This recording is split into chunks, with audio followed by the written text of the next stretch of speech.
Maggie, thank you so much for being here. My pleasure. It's so nice As Tom to be said, here. it's been 2.5 years since I've done one of these anywhere for the festival, and this is such an important year for the festival, as all of us are recovering from COVID, and it's particularly we're particularly grateful for you to be here, to be the first one of these that I've done. Your film is absolutely brilliant and harrowing and beautiful and true and heartrending, and I can't give anything away because the people in this room have not seen it yet. You're all going to see it after this. Okay, Yes. We'll be really careful. So let's go away from the film for a moment, and I'll come back to the process Okay. of directing and how this came to be for you. Okay. You come from a family of artists. Was there any other plan than to be an artist? Or was there a moment that you said, no, I will pursue that? I think, my parents are really interesting. I think, though, there wasn't a lot of space in my family not to be good at something. What do you mean, there was no space not to be good? I mean, I wasn't good at math. I just wasn't. I wasn't horrible, but I wasn't great. And all of a sudden, it was like, forget math. What are you great at? As opposed to another way of doing things, which I think might have been better, is like, well, let's sit down. It's okay. You're never going to be great at this. You're never going to be an engineer. You're always going to be okay, middling to fair at math. But let's figure it out. Let's think about it. And so I think when I was young, I was looking for what I was good at.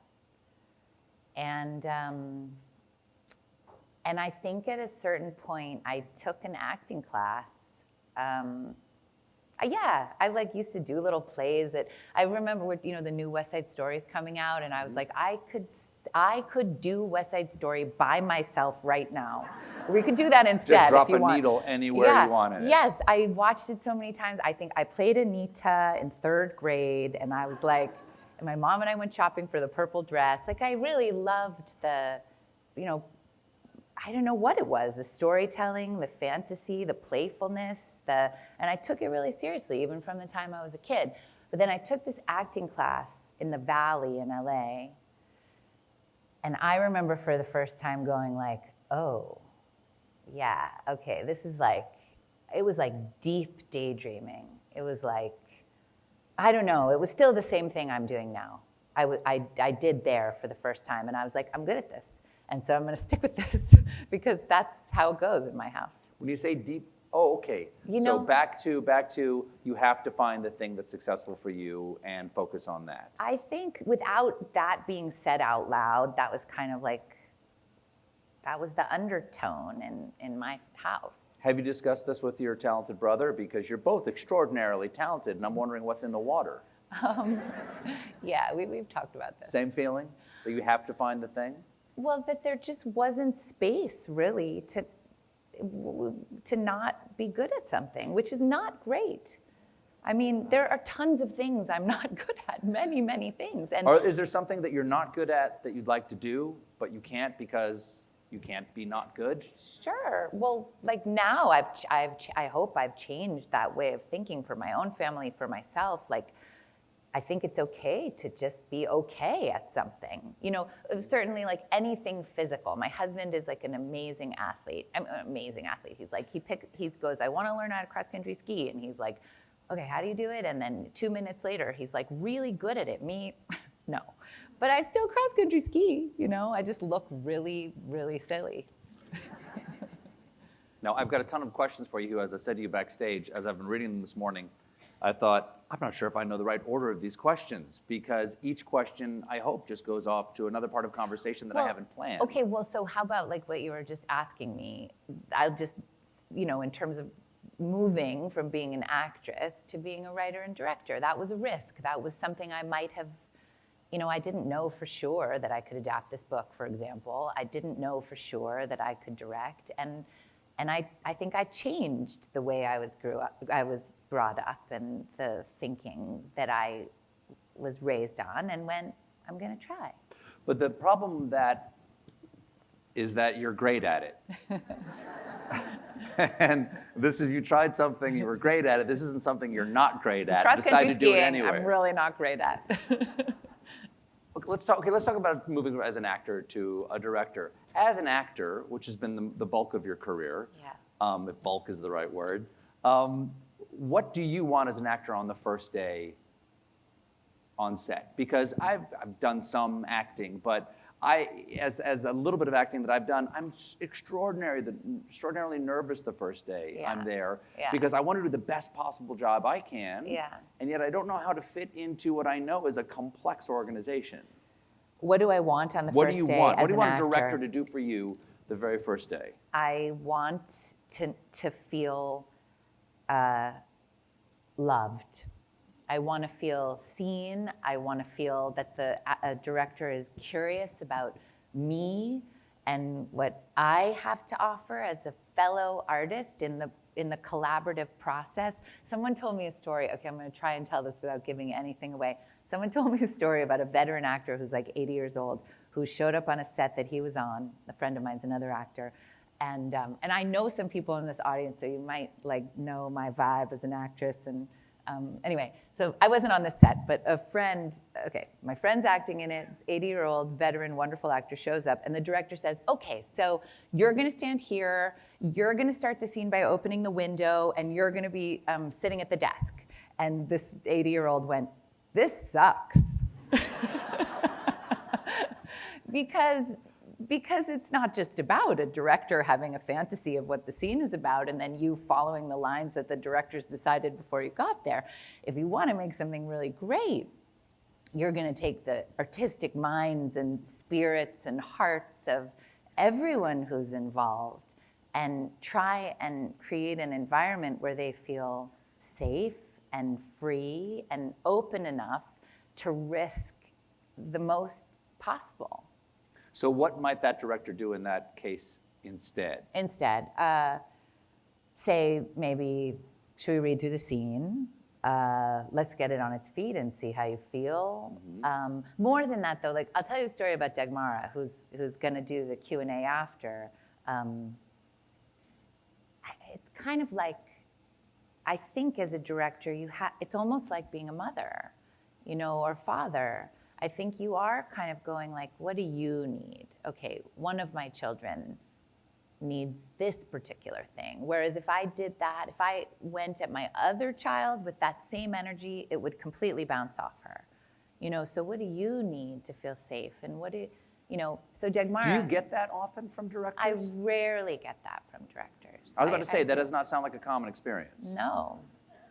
No, one director I work with is here right now who made me feel loved and cared about, Alex Hall. I just ran into him. And even now I was nervous to come and do this. And I saw Alex years after we worked together and went, oh, I feel a little better.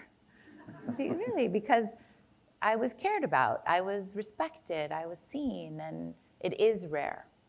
Why don't you think you get that more often? Because it seems like a logical, or it seems like a very, as you said, loving and very inviting and very nurturing way to do it. Is it just the mechanics of shooting, like the pressure of getting things done, like people don't want to take the time, or they just don't have the, if you pardon the expression, the emotional jumper cables to hook up to somebody else? I think a lot of things. I think it's a hard job. I think it's hard to imagine what it feels like to be a performer, how vulnerable it is if you're not a performer. If you are, it really helps with the acting side of things as a director. Because so I was going to say this story about Dagmara. I'd love to hear it from her point of view. You can ask her about it after. But it was Dag's first day. You'll see the movie she plays, Callie, and she's in a bathing suit. It starts out with, it's a crazy, there's a huge section of the movie that takes place on the beach, and we had 6 days to shoot it. Tons of people, did the umbrellas look right? For me, everyone's coming at me with questions, and it's important, all of the decisions are important. And someone says, we're gonna bring Dag out to show you her costume. I'm like, great, okay, cool. We'll get back to what I was dealing with, whatever it was. And then Dag comes over in a pregnant suit, in a bathing suit, and in front of everyone, someone brings her out in front of me to assess her costume. And I look at her for a second, and then it took me probably 5 seconds to go, this has happened to me. I've been in my underwear and carted out to show the director, and the director can assess my wardrobe. But this is a woman in her bathing suit. This is a 40-something-year-old woman in her bathing suit. I've been a 40-something-year-old woman in my underwear, carted out. And I went, okay, Dag, come over here. Like, let's talk privately. And then I realized in the time it took to walk from being in front of everyone to not in front of everyone, the only thing to say to Dagmara at that point is, you look great. No matter what. If I thought, oh, I wish she'd worn the leopard print bathing suit instead of, no, it doesn't matter at all. Nearly as much as making sure that this woman knows that she's free, that she's not to worry about her fucking bathing suit, you know? So those things are hard to know if you haven't been through it. And I do think also emotional jumper cables, that's a special thing to be able to hook up, you know? If you look at like Mike Nichols, who I really, really admire his work, especially with actors, but in general, he gave me probably the best note I've ever had in my life. I worked with him just on a kind of week-long reading of a play. I'm not letting you ask any of your questions. It's fine. It's fine. And I was playing Marie Curie, you know, the scientist, you know, 19th century scientist. And basically the only note he gave me, well, we did this big read through and I thought it was pretty good. And he said, let me talk to you for a second. And his note he gave me, the only thing he said was, she's feral. And the reason I think that's such a great note is because basically it creates what I was saying I think is important, which is space. Basically he's saying to me, any instinct you could possibly have is allowed. The wildest part of you, I want it. And that's the same thing I want too. I want that from every one of my actors. I want the wildest part of them. I think it's much Even more. if the character is not a wild creature. Well, then you're watching someone. Well, Marie Curie is not classically a wild creature, but what he got me in touch with was rage. You know, it became a totally feminist piece for real instead of like a pretend feminist piece about like a woman who didn't get her Nobel Prize. It became like someone who was full of rage because she wasn't seen, but only because I got in touch with the wild animal part of me. So you're actually better at this job is better for me, I think is what you said. I do think that. I think it's rare that I've felt really satisfied as an actress. I have so many things to say about this, but I'll go back to the actor studio. But first, actor studio idea, I think. I mean, I just learned it from Penny, so it might be Penny's version. But you know, what is the event of the scene? Meaning, you could have a scene which is about you and me, we're ordering sandwiches at a deli counter. Okay, that's the scene. Now, I get to decide for myself, and I don't have to decide with you, and I don't have to decide with the director, just for myself as an actor. What is the event of the scene? Is it an apology, even though no one apologizes? What needs to happen in the scene so that the story is told in the most interesting way? I can decide it's an apology, I can decide it's a seduction, I can decide anything I want about the scene. Now, that's directorial. And I never have to tell the director. If the director is wonderful, I can share it with them. If they're open and they're interested. And if they're not, it's okay, it's just mine. Then you think, what do I need? What do I need in the scene? And what is my obstacle to achieving what I need? And that's like basically if you're lost or if you're just starting to think about a scene, like that's usually, as an actress, how I approach it to begin with. And then you shake it all up and you forget everything and you play jazz and you let it be. When, oh, I thought this was gonna be an apology, but instead it's a seduction, you know, that's fine.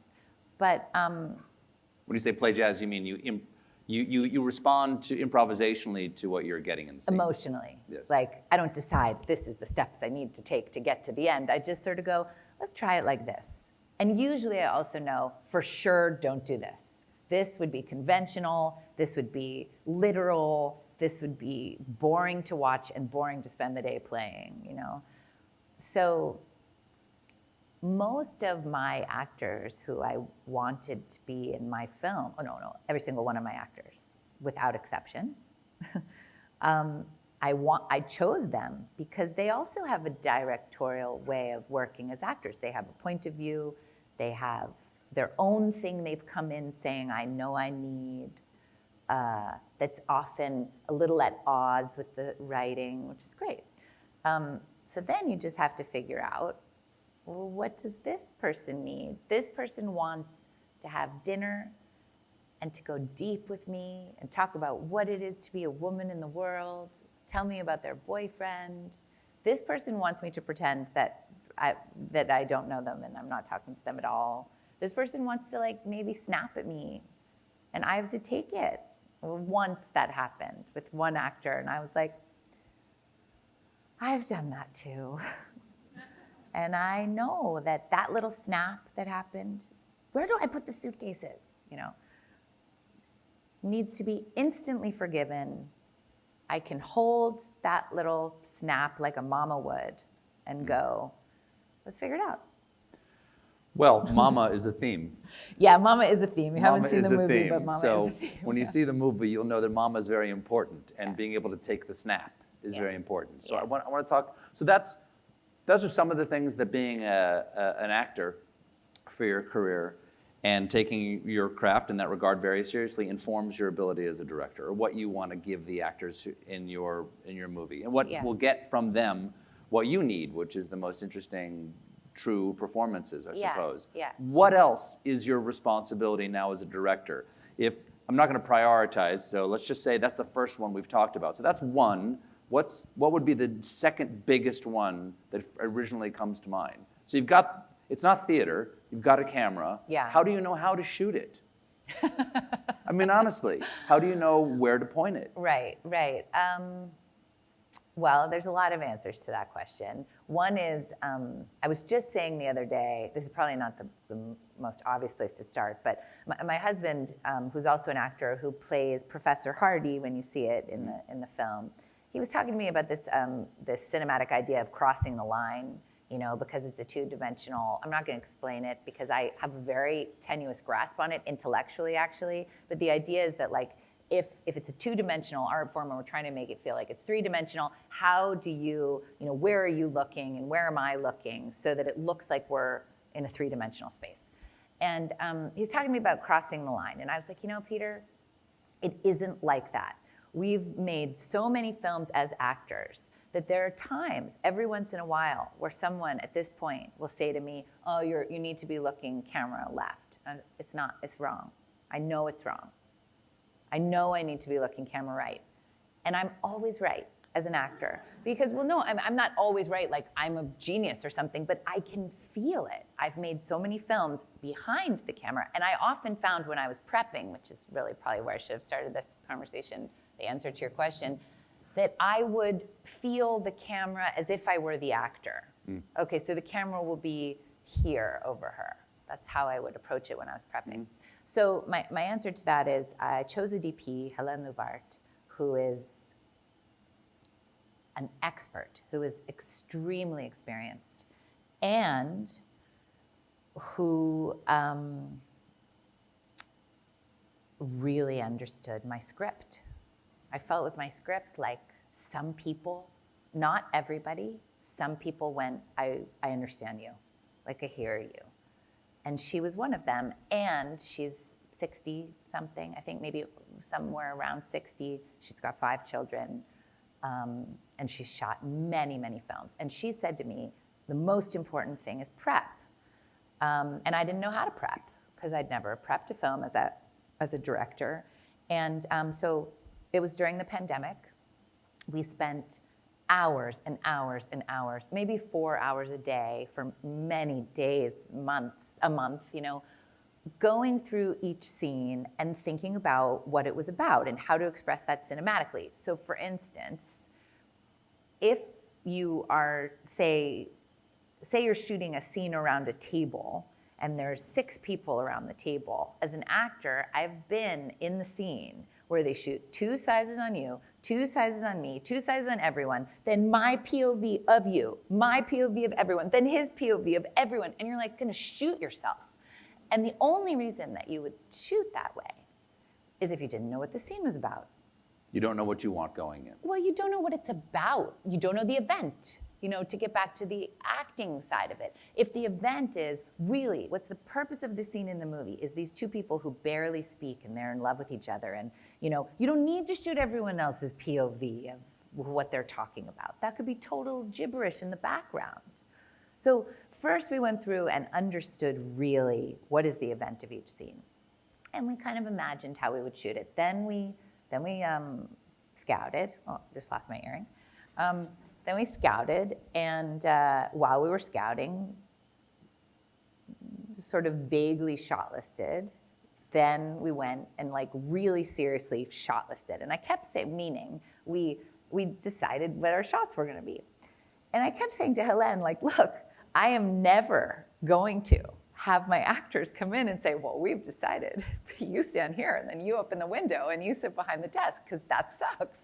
That sucks for everybody, and I know that. She said, no, Maggie, no, you will see, they will do just what you want.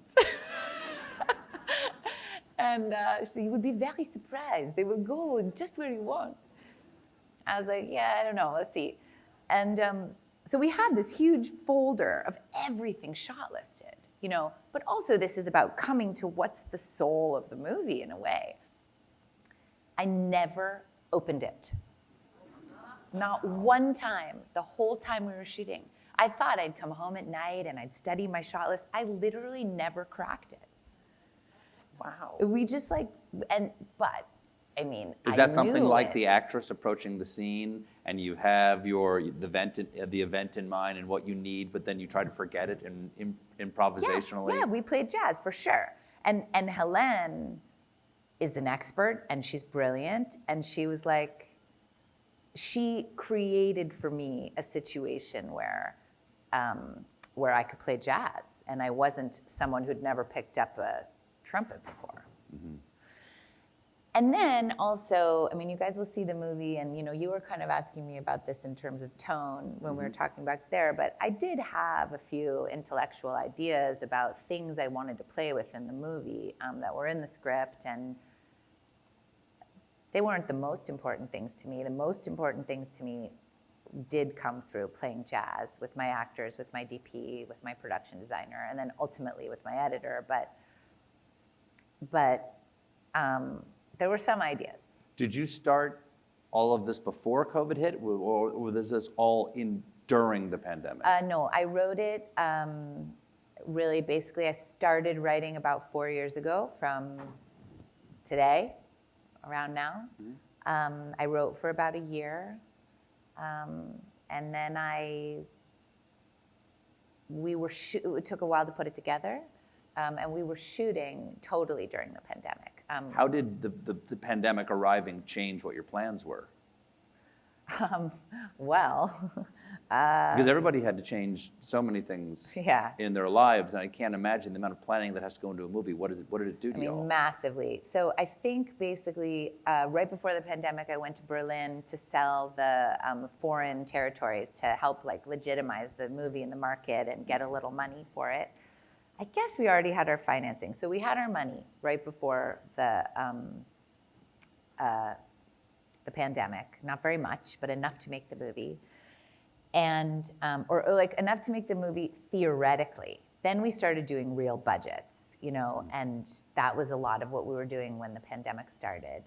But the movie was originally set in kind of Gothic, it was set in the States. It's an Italian novel, based on an Italian novel that takes place in southern Italy at the beach. And I reset it and wrote the script to be an American woman on vacation in Maine, somewhere with lobster rolls and cotton candy and boardwalks, but also a kind of darkness, a kind of gothic, pine trees. And we had gotten the money based on a budget we made, a preliminary budget to shoot in New Jersey, in Cape May. And I liked it, but it really wasn't ever right. And I knew it. And probably one of the first decisions I made as a director was to say, in the beginning of the pandemic, when we all still thought it was possible that we were gonna get back to work soon. 6 weeks. Yeah, exactly. 6 weeks at worst. Yeah, exactly. Well, we were also like, I think I can, we're good, we're gonna keep making this movie. And it helped, and it was comforting to be doing budgets and thinking about all of this. But I called everyone and said, first of all, New Jersey is impossible. Aside from artistically, it was in terrible shape in terms of COVID, like New York. And second of all, it's not right. And it isn't the movie I wanna make. And I know that there's a 35% tax incentive and 40% if we're a group of women, or 37, but it's wrong. I'm sorry. It's not right. And then we tried Nova Scotia because, Nova Scotia had no cases and it felt like it could be Maine, and they didn't want us. They were like, no, thank you. There's too many countries, people from France and Israel and the UK, Ireland, and no, thank you. And so they said no. And then my producer said to me, well, the UK is getting film production up and running again. We had Olivia, could you go shoot it in the UK? And I said, no, I can't. I'm an American woman. I don't know how to make a film about a British woman on vacation in the UK. I don't have the insight. I don't know. And plus, I don't know what the diapers looked like in, 2001. I don't know what, the bottles looked like. No, I can't. But then, out of this same kind of jazz place, which is the unconscious, came this idea, which I learned to listen to as I went along the process, but this was one of the first times it kind of bubbled up. I was like, I could do it in Greece. I wonder if we could do it in Greece. I thought I can do it in Greece. You had no hint that Greece might want you. We just said to yourself, Greece. Yes. I was like, I wonder about Greece because I can understand in the deepest way being a woman alone on vacation in Greece. I don't have to know Greece like the way I might know Maine or something. I can be an outsider looking in. And as soon as I suggested that, it was like we couldn't be stopped. Greece, in fact, has a 40% tax incentive, a great film infrastructure. They totally wanted us. They were up and running. And then all my European cast was like, oh yes, please. We don't want to come to the States right now. And then it became a question of whether or not it was safe. And we hired an epidemiologist. This is before people were doing this. And Greece was fine. Greece was they weren't locking down. They weren't locking down. They had 51 cases that day that we arrived. And we were on an island. We had to follow all the protocols, but it was October. So it was a year ago. Mm-hmm. For 5 weeks, it was October on an island in Greece, so no tourist stuff, really. Mm-hmm. You've talked about how being an actress, influences you as a director. What about as a writer? Adapting a novel, Elena Ferrante's novel, The Lost Daughter. First of all, Elena Ferrante, for people who don't know, very few people know who she is. Yeah, it's or if she is. Whether this is entirely sort of an assumed persona. People aren't entirely sure who this person is. Right. How do you get the rights to a book? How do you first reach out to somebody who has an anonymity that Thomas Pynchon would just kill for? Yeah. Well, I reached out to her publisher, okay. Who is really the liaison between her and the world. She's the only person, her publisher is like a husband and wife from Europa Editions. and they know who she is and they're in contact with her, but they're her buffer. So I reached out and they said, we think this would be a good match. Why don't you write to Ferrante? And I had been a long time, like very visceral, deep fan of Elena Ferrante. And so to write to her was daunting. And it was right before my 40th birthday. And I took a few weeks and I wrote this letter to her. I said I wanted the rights, I wanted to adapt it myself, and I wanted to direct it.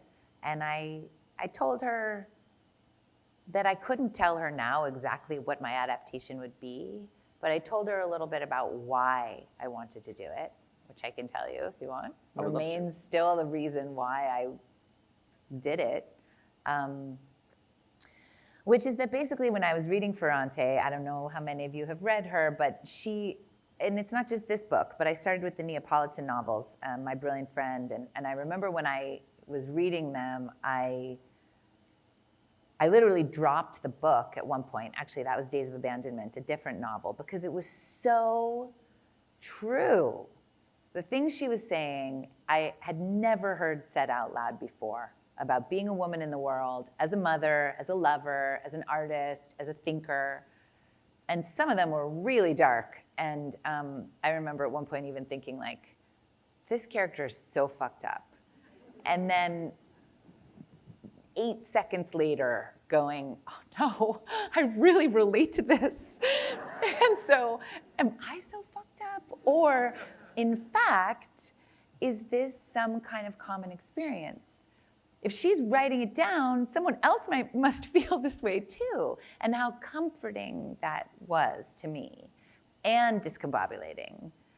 And I thought, okay, well, what if I could recreate that experience, not alone, all of us, because obviously her books were flying off the shelf, it's not just me, not all of us alone in our rooms with a book, but in this kind of space, which is this both personal, private space, a movie theater, and a communal space. So you're having that experience, but you could be sitting next to your mother or your husband or your daughter, or even a stranger who you feel having a reaction to it.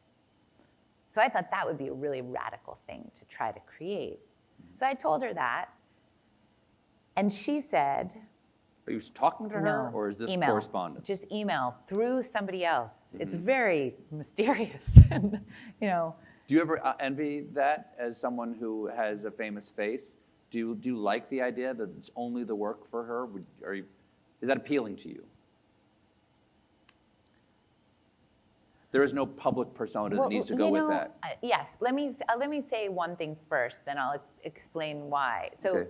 So her response to me when I wrote the letter was, yes, you can have the rights, but this contract is void unless you direct it. Oh. Which was like this kind of anonymous, cosmic, feminine vote of support. Mm-hmm. And what she looked like, or who she was, or whatever issues she had as a person, didn't have to have anything to do with it. It was just her anonymity in that case became like the universe, like blowing me in the right direction. Mm. And then she kept doing that throughout the process. I didn't have a lot to do with her. She then wrote this Guardian piece. She has like a bi-weekly or weekly article she writes in the Guardian.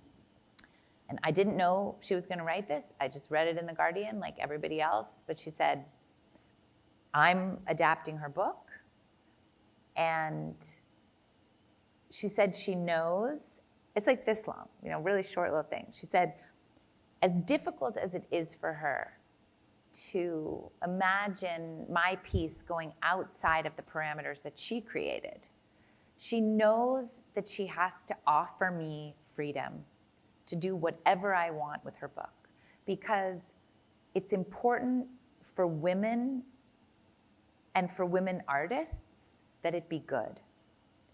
And that the only way it will be good is if it's mine.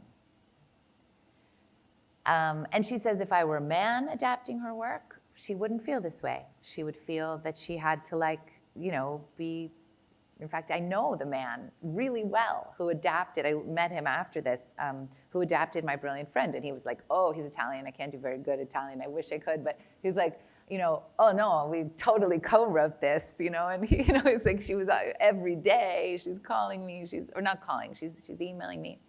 But again, that was this kind of anonymous, feminine, my fantasy. I could fantasize that she's whoever I want her to be in order to be helpful to me, and that her anonymity gave me. And I feel that way sometimes about this stuff. I'm like, it's fine with me to talk about the movie after, but sometimes I think, I don't want to introduce the movie. What if I'm wearing something that bugs you? Or what if I say something that you don't like, and then it makes you see my movie differently? My movie is totally honest. There's nothing dishonest about it from my perspective. But I sometimes, I don't know, like I can't always offer that. I'm just a human being, So I do. Well, that's think, interesting. Like, you're not always as honest as your work. Yeah. Why? Because I'm weak, I try to be. It's because the work can actually have curation, so you can say, oh, this part's false, I'll take that out. Well, but you in the moment. Yes, exactly. I'm cutting my actresses, and I'm like, no, that's not honest. Get rid of it. Just only honor her, only put in what she offered me that's totally honest, So how do you write an adaptation? Okay. Okay, so you like the book, you want to direct it, you've got the agreement of the author and the confidence of the author and the freedom. Yeah. What then do you do? How do you start that? Okay, so again, I think my work for many years as an actress really informed the way I wrote. So I don't know that this applies to just writing something from your own mind, but an adaptation where I'm taking a text I think is worth thinking about. And I'm finding in each section of it, what is the event? What is the reason why this section needs to be in my story? Maybe it doesn't. Or, okay, they say, the book is all interior monologue. The book is like not particularly cinematic. I didn't want any of that in my movie. So then you're like, you don't want the interior monologue. No, I don't want a voiceover. I don't want that. I do think voiceover can be cool, but I just didn't want that. So basically the same energy, or the same muscle that you use as an actor taking a text, and you go, okay, what is the seed? What is the most important? What is the essence of this scene? Why does this scene need to be in this film? And now I'm going to interpret it as an actor in order to highlight what I think is most interesting about it. Is the same muscle as taking this novel. Okay, this part's really compelling. What is it expressing? How do I express it in a non-literal way? Because that's the other thing. I wanted to write a script that would appeal to me as an actress, which is, for me, something that is not literal. I want to, what I mean by that is, I want to have the space to express 100 things in between this line and this line, as opposed to have the line mean what I'm saying literally, because then it's limited by just what the words are. So that's the kind of script I wanted to write. So you're saying, here's a great example. You'll see this line, it's fine, doesn't matter. At one point, Dakota Johnson, who plays Nina, she says to Olivia Colman, who plays Leda, I like your bathing suit. But in the context of this scene, I told Dakota, that means I love you. Mm. And it did. Like, I didn't just make that up. That's what that line means. And that's way better than I love you, which would have been psycho for her to say at that moment in that scene. Sure. Sure. Oh, that makes me think of so many things. The number of times we say I love you in different ways. Exactly, yeah. Okay, so is it okay for me to mention the relationship between Olivia Colman's character and Jessie Buckley's character? Or do you want me to leave that out? I don't know. I'll leave it out then. If you're not sure, then I'll leave it out. I love the idea that you might not know for a while what the relationship is. Well, I was just going to point out how quickly you know. Uh-huh. And which is a hard thing to do without telling the audience. This is no use to you. This is literally just the event of this interview is this question that I can't ask. So what's your obstacle and what do you mean? The obstacle is I don't want to ruin anything. All right, I'll move on from that. I mean, right? Don't you kind of think it's better to just... 100%, but Yeah. I'm also quite one of the first things, knowing that part of the story of this film is that this is your directorial debut. And then that actually is part of the second part of the first thing people know about it, is what a brilliant job that you did. And the second part of it is it's her directorial debut. So immediately on watching the film, the initial reaction I had was, oh, this person knows what they're doing.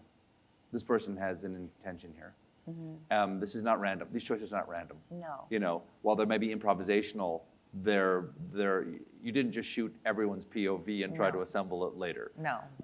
And so one of the most impressive things is the thing I can't talk about right now. I mean, it's is okay. No, it's not. This is better. Okay. Them not knowing is better than me revealing it at this point. Okay. Because they're like, what is it? Does someone have adamantium claws? I know. We can just take a show of hands and how many people know already what he's talking about? Oh, very few. Oh, very very few, few. Okay. Unfortunately. Okay. Okay.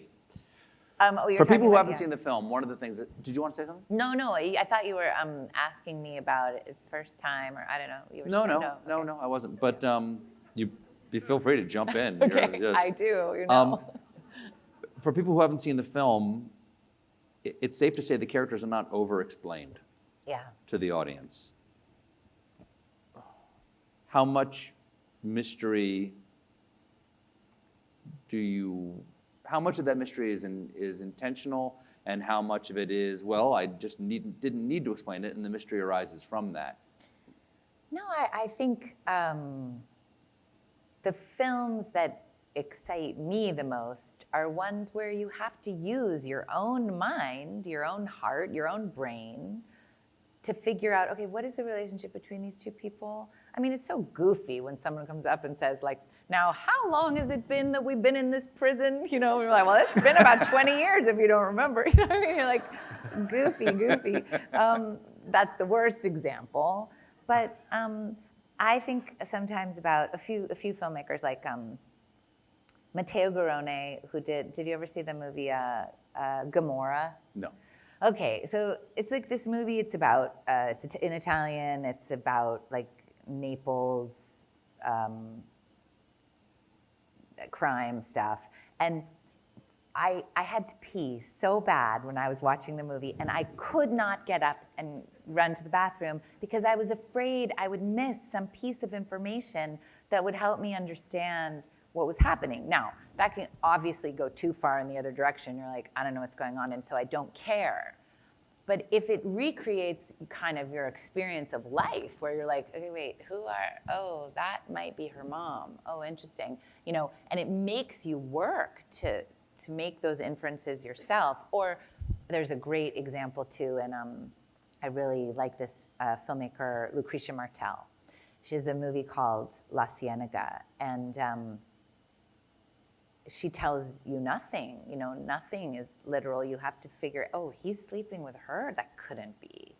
No, I think it is. Okay, weird. How did that happen? And there's some really dark stuff that is inferred in that movie, and it does this amazing thing to you where you go, am I super perverse? Is that why I'm thinking, I think she's seen this movie, that this is happening between these people? Is this coming from me, or is this coming from the movie? Which is an incredible thing to create. Sure. So in my film, I thought, I wanted to be confident. I wanted to say, it's okay if you don't understand absolutely everything about these relationships. Use your mind, you know, and see how you feel about it. Did this change how you feel about your job as an actor? Yes. Yes, it did. I realized the extent to which I have been compromising. I think very few directors,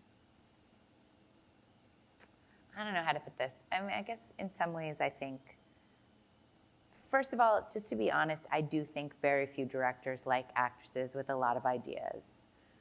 I've learned that. Maybe it was more true when I started 20 years ago. First film I made, Secretary, that director was so interested in my artistic expression. It was such a wonderful collaborative experience. And then I went on to some other things and it was like getting a smack in the face. Like, oh, just be quiet.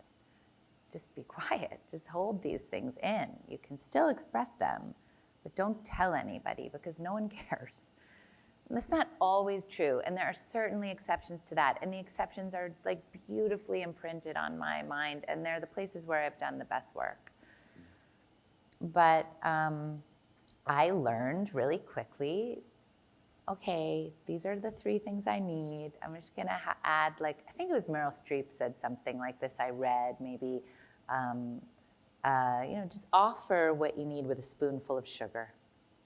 And the energy that it takes to do that over and over again every day, or to write an essay about why it's so important in terms of the storytelling to keep this line in, or this moment, and to craft that essay so carefully and gently so you don't put anyone off. First of all, on my set, I really tried to create an environment where nobody felt that way. I mean, I'll tell you guys, you haven't seen the movie yet, but you will understand Jessie Buckley and the little girls wrote Peel It Like a Snake, that song. Really? Yes. And I'm like, bring it. I'm not stupid, like bring me your jewels, you like brilliant people. I want them all. And I've been you. Well, and very few people in the room understand how influential that is to so many moments. Yeah. Including the all of it. I can't say. We're going to take a few questions here from the audience in just a moment. Okay. Take 1 second. I just want to make sure there's something in here that I didn't ask yet that I wanted to ask. Do you cook? Yes. Is there a relationship between directing and cooking? Interesting. Do you cook? Yes. Yeah. Otherwise, you wouldn't ask that. I mean, I compare cooking to what I do, which is totally different. How? Every day there is produce that exists in the world that I have to turn into a 15-minute monologue, and then maybe a second act, and then maybe my guest is related to that produce as well. Like Monday was Adam Schiff, so it was related to the January 6th and Bannon not being willing to show up and stuff like that. And so we look at the ingredients and go, how is that a 3-course meal? Because there's probably 3 stories within that national conversation that interest us, and how do we take what we do, and how do we relate these stories to each other and turn into one unit, which is this 15-minute monologue. At its best, they should relate to each other and kind of have a callback and a beginning, a middle, and an end feeling. At its best, we have to deliver a meal, and sometimes we're just going to give you burger and fries. But it's turning one thing into another thing. Raw material that is still recognizable, but transformed into something else. And I've increasingly appreciate what a great chef can do because I see how much life they can make out of limited ingredients. And I'm curious whether, as a director, you relate that to your cooking at all. I think shooting.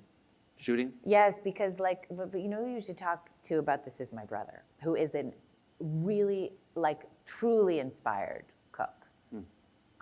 He actually taunted me with his sourdough at the beginning of COVID. I remember that. He came on the show and he was kind of spanking it a little bit and showing how spongy it is. Yeah, but you know who and taught him? I had a terrible sourdough. My husband taught him. My husband was baking bread way before the Really? pandemic. Oh yeah, he was. But cooking. I mean, I do want to say I'm a good cook. I am. I do cook well, but I don't think I'm an inspired cook. So so I think the amazing thing about writing and about cutting is there's no like, okay, shit, we gotta, okay, right now, okay, I'm just gonna clean this up while I throw this in. And no, it's like space and different kind of time. Whereas I find when I'm cooking, and I'm often making a few things at once, I'm thinking about one thing while I'm doing another, and I'm, okay, oh, wait, those beans cooked much more quickly than I thought. Okay, I'm gonna do this, and that's much more like shooting, I think, which is more like the jazz, where you're rolling, you gotta roll. Like, I call it It's because you can't go backwards often. Oh, you can't go Because backwards. you've made these decisions and you really can't change some of the decisions that led to this shoot that you're doing today. Well, not only that, but like, I mean, it's almost more like once you start the cooking, once the fire is on, I can see how that feels like shooting. You're like, we're here we go. Okay, no, okay, that didn't work. Let's move this over here. Let's just be easy and shift and change and be in the current of what's happening. I totally imagined she was gonna open the window. Fuck it, forget the window. Let's go in here. And maybe also another thing about cooking that's like shooting is, or like making films is, I believe in reading recipes. Okay. You know, I don't only cook with recipes. I mean, but I believe in it. And I have a few people, sort of pompous people I know have said, I never read a recipe book. I just like throw things together. I don't agree with that, which has something maybe to do with prep, with like learning about what came before you. Here's someone who's an expert, who's offering you some tips. Take them.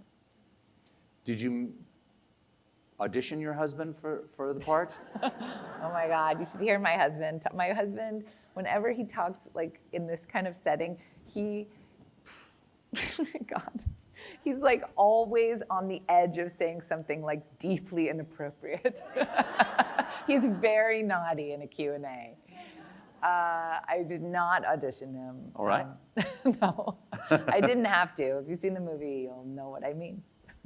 And my last question before we go to some of the audience questions is, did you think Bruce Wayne should have saved you before Harvey Dent? For sure. Just want to settle that. Then I would have been in Batman 3. Sorry, what? Then I would have been in Batman 3. There you go.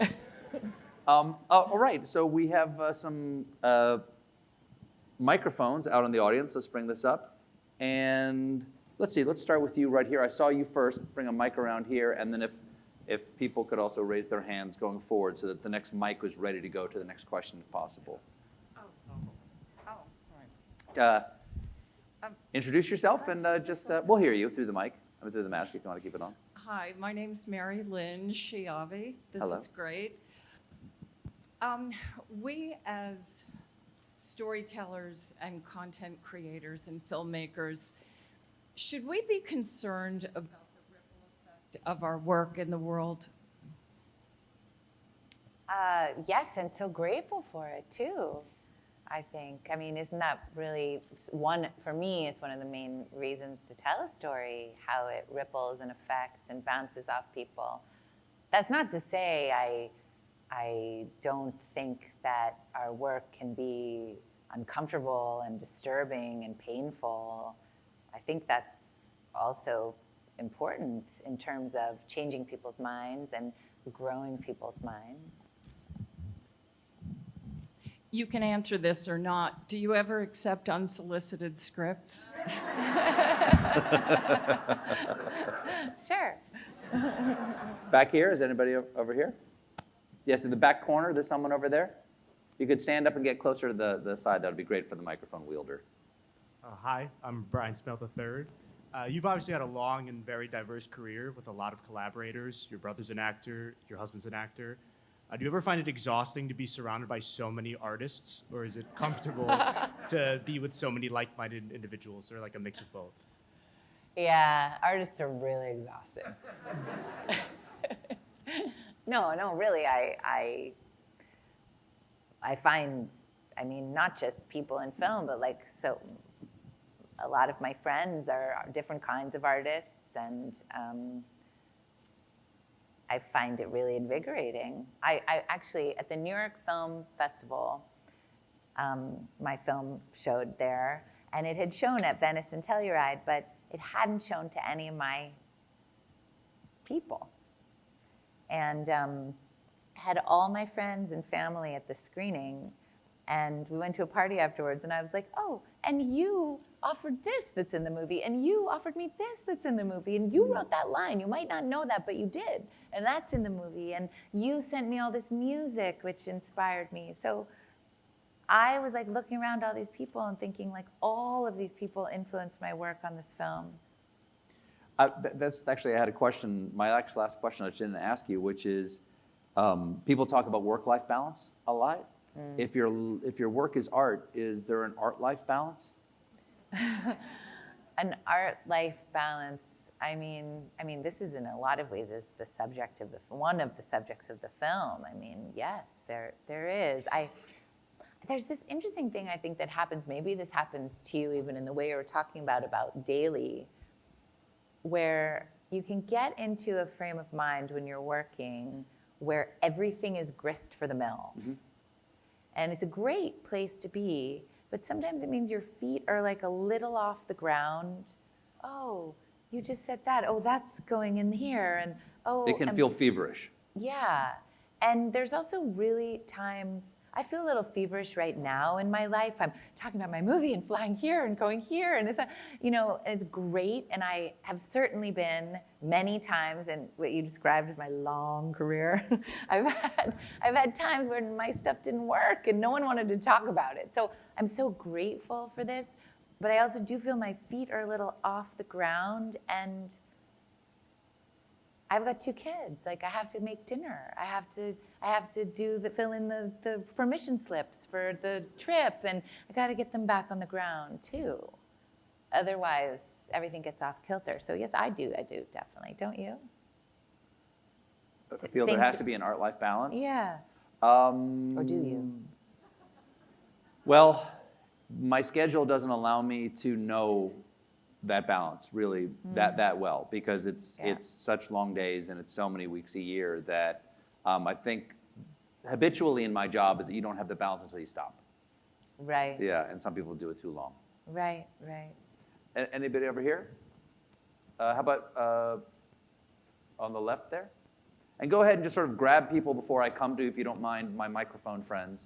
So when I come to you, we have somebody. Hi, I was thinking about what you said about how you were raised, and you had I wouldn't say criticism, but you said like there was a way you were raised, and it led to you and your brother being extremely successful, and I would say your parents are probably, very proud of that. And as a mother myself, thinking about how you raised your children, looking at the positives and the negatives of your upbringing, how it differs.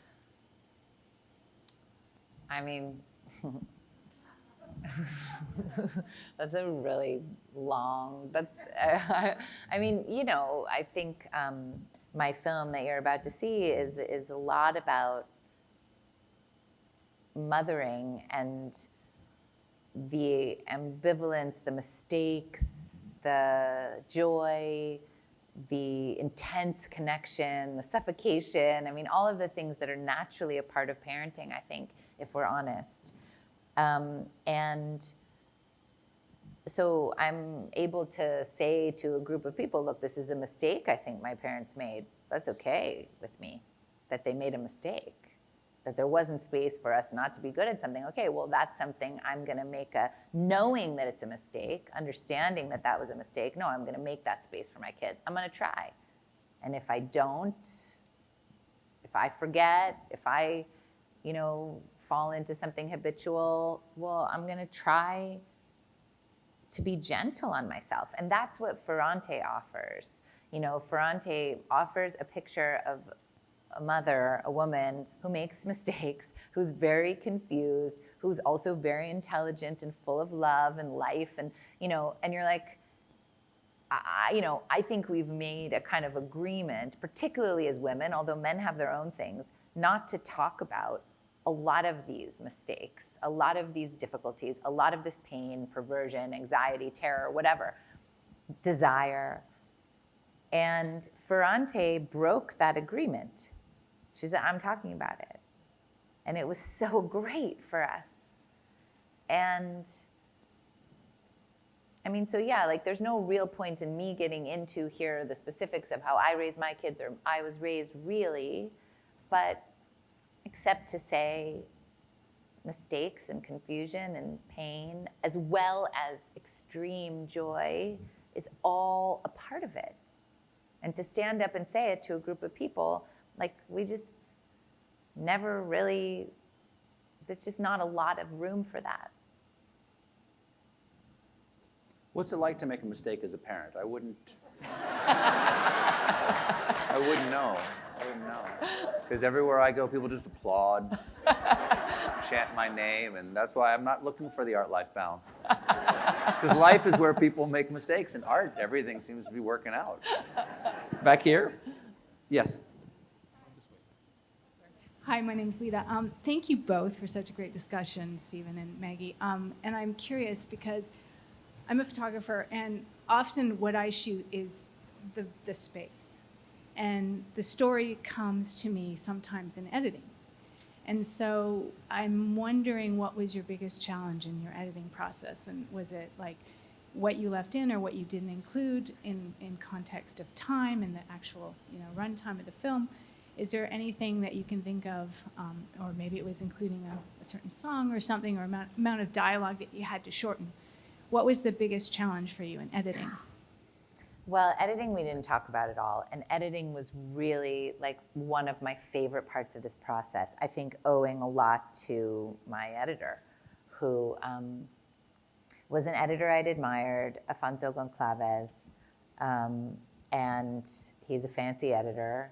And A fancy? I mean, meaning like I was being offered, like really more new beginner editors. Mm-hmm. And I just thought, like I did with asking Olivia Colman or Ed Harris, to do the movie, like, I just want to ask who I want and just see if they say no. I am a grown-up. I can manage my disappointment. It'll hurt, but like, I'm just going to ask. And I sent the script to him, and he was one of the people, like I said, and it was not everybody who went, I understand this.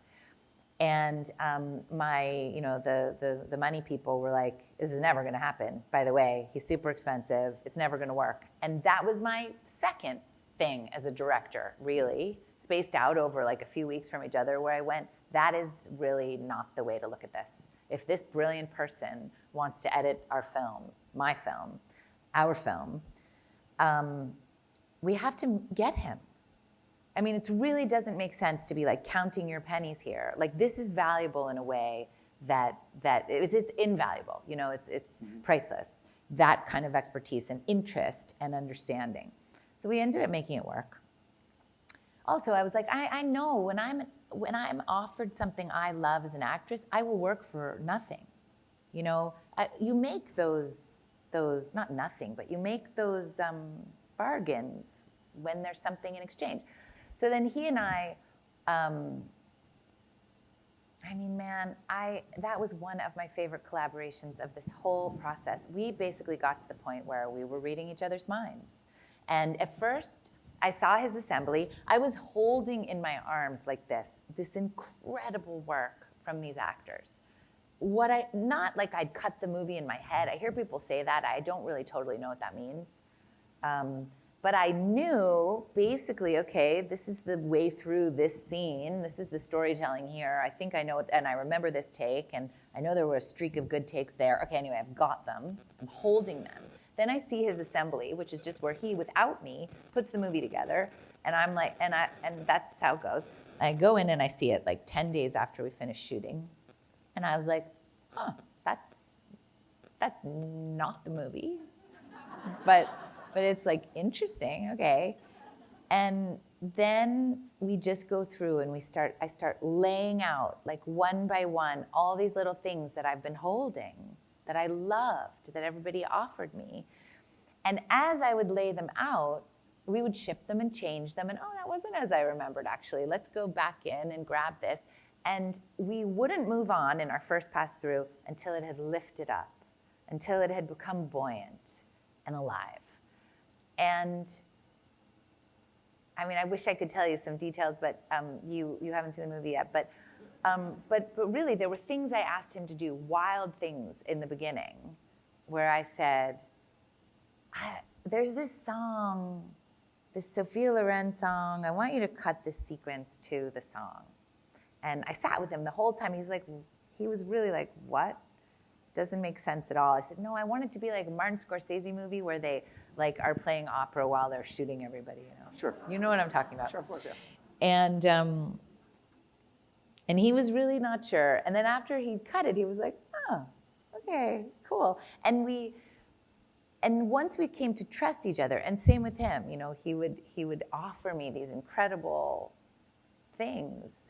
Then we started to read each other's minds. He would say, I have an idea. I'm just going to run to the bathroom. He would come back from the bathroom, and I'd say, was it this? Yes. You know, and vice versa all the time. And then just the last thing to say about him is I was seated at a party next to Guillermo del Toro, who was amazing, right? And we were talking about filmmaking, and I was telling him about my editor. And he said, if you find an editor that you love, where you see that way together, never let him go. And I told Fonzie that at the New York Film Festival. He hadn't seen the film color timed. He hadn't seen it with score. He hadn't seen the sound mix.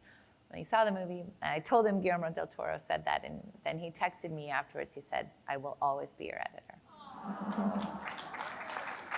That's lovely. Do you feel that editing is related to writing?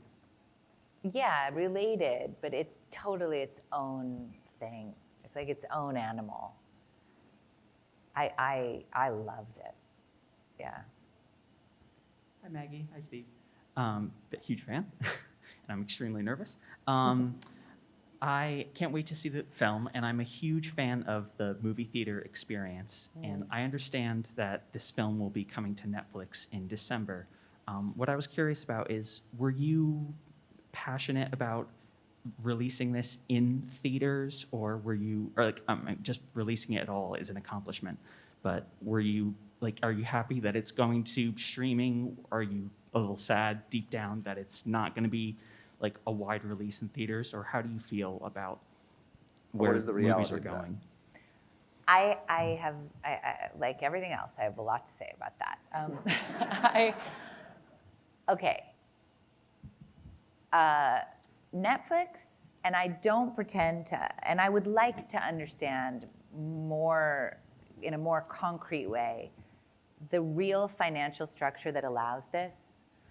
But Netflix has created a situation where my unusual, you know, not mainstream film can have a somewhat equal value to something much more mainstream, because what is valued, because it's not about tickets and who's going to rush to go and get tickets, but instead about creating content that satisfies many, many people. It means that my film has a kind of equal value to something much more easy to swallow. That is not true anywhere else that I can see. And The Kindergarten Teacher, which was a film that I made a few years ago, really dark. I mean, much, I think, more difficult to watch than this one. I think we spoke about it years ago. Was also distributed on Netflix, and I don't remember what the numbers were now, but it was like some insane number of people saw that movie. And if it had been distributed by a really fancy, like film distribution company, like whatever your ideal would be, it never would have hit numbers like that. So, first of all, Netflix never even suggested a world in where my film didn't have a theatrical release. Obviously, it was built for a cinematic experience. It's totally different on cinema. They always offered me a release, which they know they need to offer a filmmaker, an artist, in order to be appealing. But what they're also offering me is really the opportunity to get this movie seen. It doesn't have value.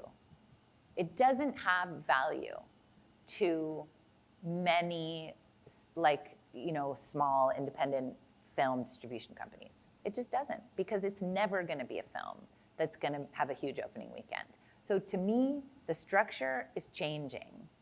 And I think, like, I really am a fan of what they're offering. Also, they're super smart. And the way that they've put my movie out into the world, I mean, look at this. Like, they didn't let it die. They've artistically really, really intelligent about the way that they're helping my movie be born. So, and I've been traveling the world, sending it to film festivals. So I really have like not any sadness. I feel like it is the only home really for this film where it will be valued in the way that I want it to be valued. Over here. I'll keep the mic. Hi. Has having directed a movie make you feel different about directors you've worked with as a performer? Are there some for whom you have a lot of new respect and some for whom you have a lot of new contempt? And feel free to name names, very but don't feel you have to. name names. Channel your husband. Right, get naughty. I will say that, like, the really interesting thing about being an actor and becoming a director is that, unlike many directors, I've worked with tons of directors. You know, I mean, many. Wow. And then being on a television show for many years, a new director every few weeks. So I had a lot to draw on in terms of thinking about what might be helpful to me. And I think that pretty much what I thought was what I started really with, which is being loving is the key. And when you're loving, it doesn't work if you're faking it. It really doesn't work. And even though I'm an actress, I'm terrible at faking loving somebody. Anyway, everybody knows whenever anyone's faking anything, I think. But you have to hire people you respect and who you're curious about. Then it's really easy to get to really see them and love them. And then when you're in this world of everyone loving each other, because it comes from the leader, there really isn't a lot of space for contempt. I don't feel a lot of contempt right now. In fact, I've been joking as we've been taking our movie around to all these festivals and like having dance parties that we're the love train. Join hands. And I feel sad for people who are unkind and brutal, especially to actors who are so vulnerable. But I don't feel a lot of contempt right now. Good. Because I'm the one on stage with you. I would hate to. Over here, I think I've got time for two more. Hello. I read an article recently about your brother, and he paid you what I thought was a really lovely compliment. He said that in the next chapter of his life, he was ready to be a family man and have children, and he thought that being a husband and a father would make him even more successful in his career. And what he said about you was, it certainly has worked for Maggie. I just wondered what your feelings were about that. How do you feel about your brother? Do you like him? Thumbs up, thumbs down. Let's keep this simple. Yeah. I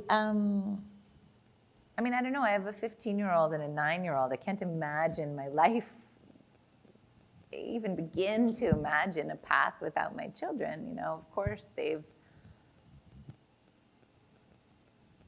have blown my mind and my heart and my body. Like, everything has been absolutely changed, you know, grown massively because of my children. Of course, my work will be affected by them. I also think it's really interesting. This is something I've been thinking about too.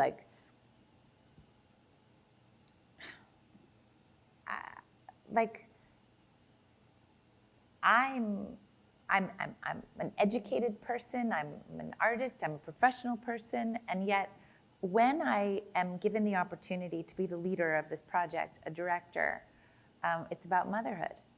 It's about a lot of things, but in its core, it's got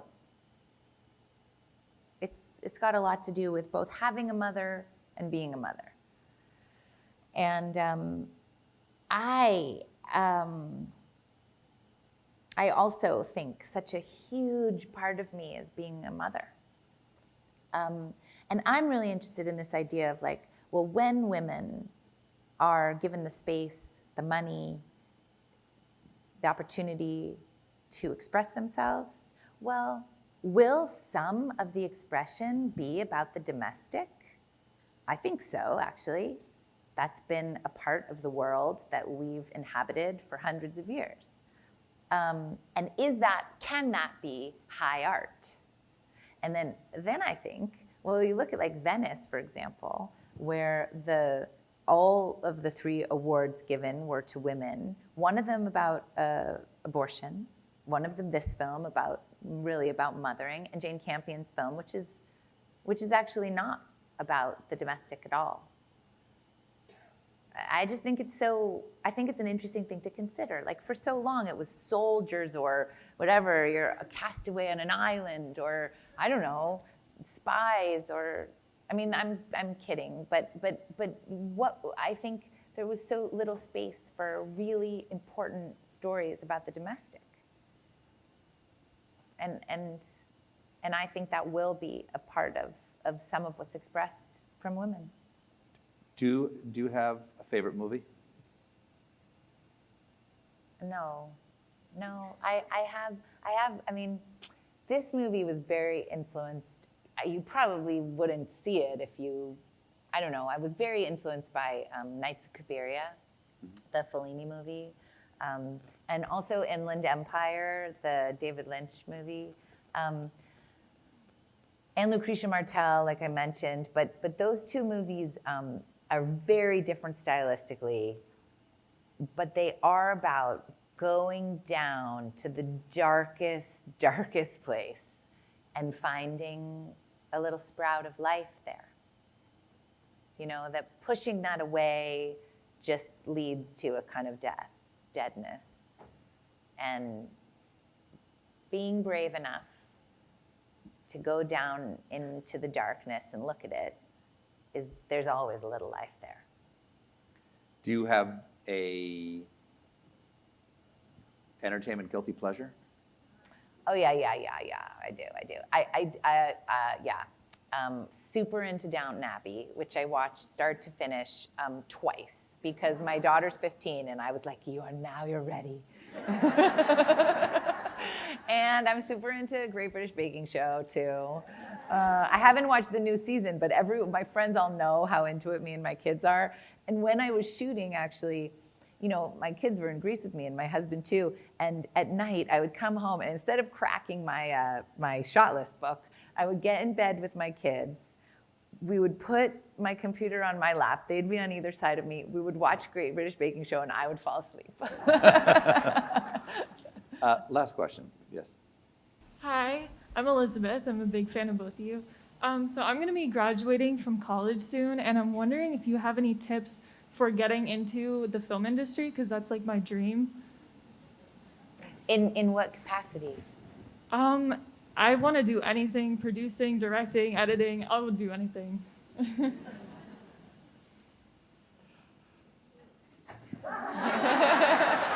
But I'm not in the film industry, so it's a difficult one for me to say. I would say people ask me, well, how do you do what I want to do what you do, or I want to be would do what you want to do. When I was your age, I just wanted to be in a theater, and no matter what it was, I would do lights or sound or set or tear tickets. I literally just felt better physically being in the space, and I would do anything. When there was no play there, I would sometimes just go sit there and just sit in the theater by myself to try to feel better. And I thought, oh, well, this is a huge mistake for me not to pursue this because no one has to ask me to do any of this work. So if that's how you feel about wanting to be in film, then I imagine that's a great thing to do. I always tell people to go get in trouble, which is go put yourself in a position where if you're a writer or something, write something and invite somebody to look at it. That's getting in trouble in a way. But in terms of this end of it, I'm not really a filmmaker, so. I mean, I kind of agree. Like, I kind of think make your own work. Don't wait around for someone to, I mean, even, look, everyone has a phone now, and you can cut on your phone, and just write and make your own work, and get people who you respect, who are your friends around you, to make it with you, and just start making it. And express you, like what you want to say, and really concern yourself not at all with appealing to other people. I would say, especially if you're making it on your phone. And recurring theme from Maggie, I would add to this, I would put a dollop of your own thoughts back in that, which is to say, and keep in mind that it's about love. Yeah. And that you find the other people in your life, find other people who love it the way you do, and then love each other, because you will keep each other alive. Yeah. Maggie, this has been an absolute delight. Yeah. Thank you so much. It's one of the easiest interviews I've ever done. Your answers were so deep and thoughtful and beautifully expressed. You made it really easy for me. And before we end here, I know that Tom Hall, the artistic director, has something he'd like to present to you. Okay. Yes, so a few years back, we launched our Breakthrough Awards. Jessie Buckley actually was here to receive one 3 years ago. Last year, we did a Director's Award for Lee Isaac Chung, whose film Minari went on to be nominated for the Academy Award. I know as a youth, listening to the conversation, you did not dream of receiving the Montclair Film Writer-Director Breakthrough, or maybe you did. And we also believe here that art is not a competition, it's not competitive, and in fact our intention with this is just to say how much we appreciate what you've done and to offer encouragement for future work as a writer and a director. And we wanted to honor you and say thank you for sharing your film with us, and say we can't wait to see what's next. Oh, So thank you very much. Thank you. What a nice. What a lovely interview. Thank you. Thank you so much. Thank you. Thank you. Lovely. Maggie Gyllenhaal, everybody. Thank you.